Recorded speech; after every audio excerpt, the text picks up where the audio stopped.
Hey there, BookTube! I'm Run Right, and you're watching Run Right Reads. Welcome back to my channel, and welcome to A Closer Book. This is the series where I review 3 of my most recent reads. I haven't filmed these videos in a while, so these are actually not quite such recent reads. I actually read these books in April, but I promise I'll catch up soon.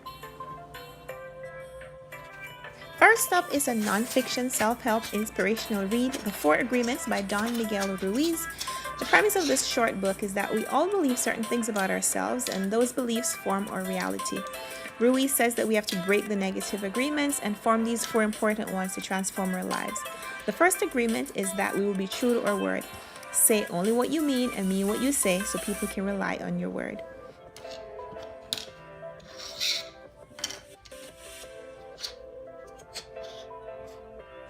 The second agreement is that you won't take what other people say so personally, so you won't suffer at the hands of other people. What other people do isn't because of you, it's a projection of their own reality. So don't react so much to their opinions and actions.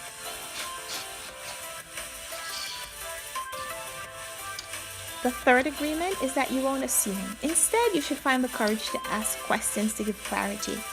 This agreement, Ruiz says, will simplify your life. The fourth agreement is that you'll always do your best. Your best, he says, will change in different situations as you change. Under any circumstance, simply do your best and you'll avoid self-judgment, self-abuse, and regret. I really enjoyed this book. I enjoyed the brevity of it and the simplicity of the message. I gave it a 4-star rating, and I recommend you pick up this book if you're looking for a short, inspirational read. But then again, this is the kind of new age book that I enjoy, so I might be a little biased in my review. Let me know what you think.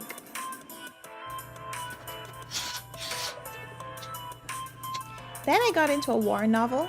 This war drama has quite a unique narrator who tells the story of a young girl who has to leave her family and go to live with a foster family during World War II.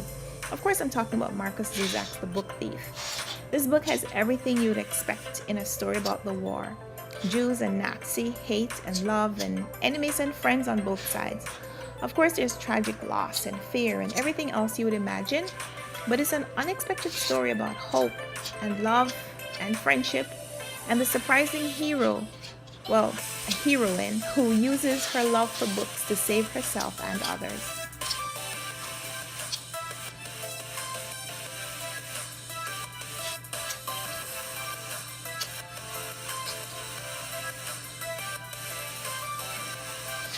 The novel is a bookish book in more than one regard, and while Lee Sell isn't so much stealing books as she is making them into instruments of change, these books become an integral part of the story for so many reasons.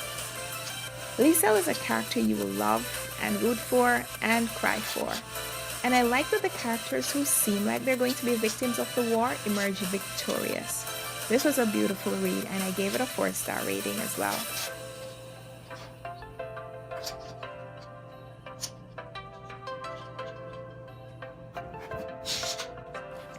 And finally, I did a buddy read of The Time Traveler's Wife by Audrey Niffenegger.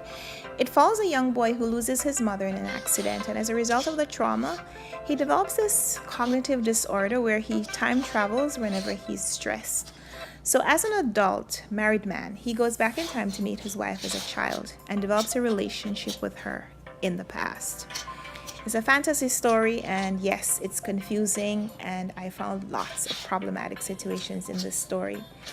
That Henry, that's the man, that he goes back to meet the child who will grow up to be his wife, I think affects her ability to make a choice, and the relationship just felt wrong.